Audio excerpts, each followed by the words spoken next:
नमस्कार दर्शकों, एक बार फिर हम लेकर आए हैं विक्रम और बेताल की दिलचस्प कहानी को लेकर। लेकिन कहानी शुरू करने से पहले आपसे अनुरोध है कि हमारे YouTube चैनल को सब्सक्राइब करें और एक अच्छा सा कमेंट करके हमें बताएं कि आपको वीडियो कैसी लगी। तो चाहिए विक्रम और बेताल की एक और रहस्यमयी दुनिया में। चांदनी रात थी। जंगल में हल्की धुंध फैली हुई थी। पेड़ झाड़ियों के बीच एक राजा घोड़े पर धीरे धीरे आगे बढ़ रहा था।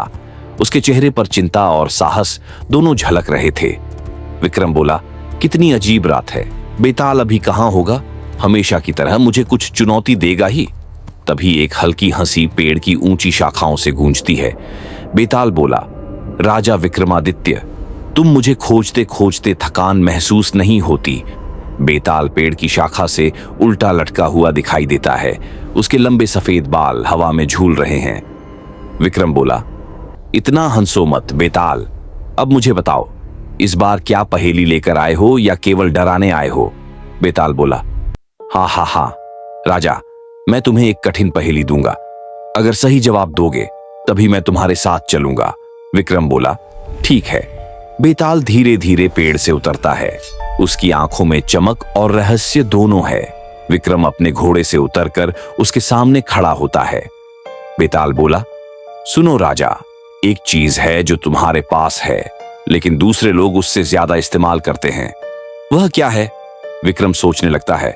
हम दूसरों द्वारा ज्यादा इस्तेमाल, लेकिन मेरा है क्या? यह मेरा कोई सामान है? नहीं, यह तो, हाँ, यह मेरा नाम है।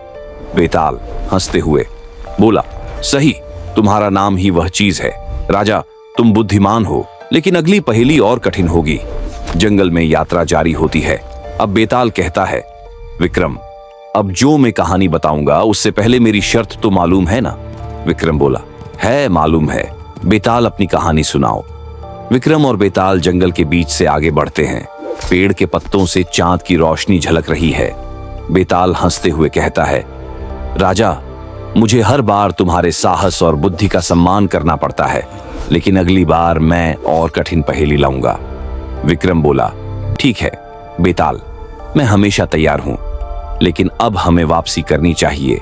रात्रि लंबी है और राजा को हमारी प्रतीक्षा है। जंगल में अचानक से एक उजाला दिखाई देता है।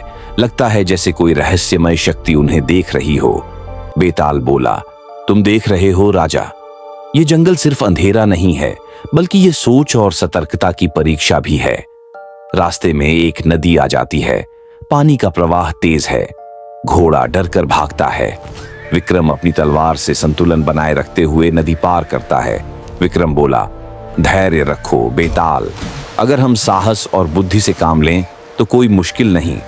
बेताल बोला, सही कहा राजा, यही कारण है कि मैं तुम्हारे साथ चल रहा हूं। बुद्धि और साहस का मेल ही असली शक्ति है। राजा विक्रम और बेताल जंगल से बाहर आते हैं।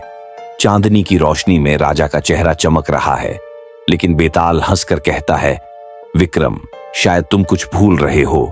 मेरी शर्त के मुताबिक तुम्हें बोलना नहीं था, तूने बोला। ले, अब मैं फिर से उड़ चला।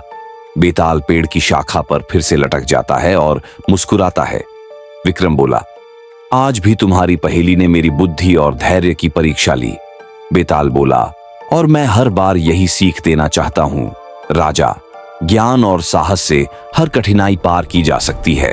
इस तरह बेताल की कहानी पूरी होती है और हमें इस कहानी से सीख मिलती है कि बुद्धि और साहस का मेल सबसे बड़ी ताकत है। दूसरों की सलाह और सोच को समझना जरूरी है। सही निर्णय लेने के लिए शांति और धैर्य आवश्यक है। अगर वीडियो अच्छी लगी हो तो प्लीज YouTube चैनल को सब्सक्राइब करें, लाइक करें और कमेंट करें।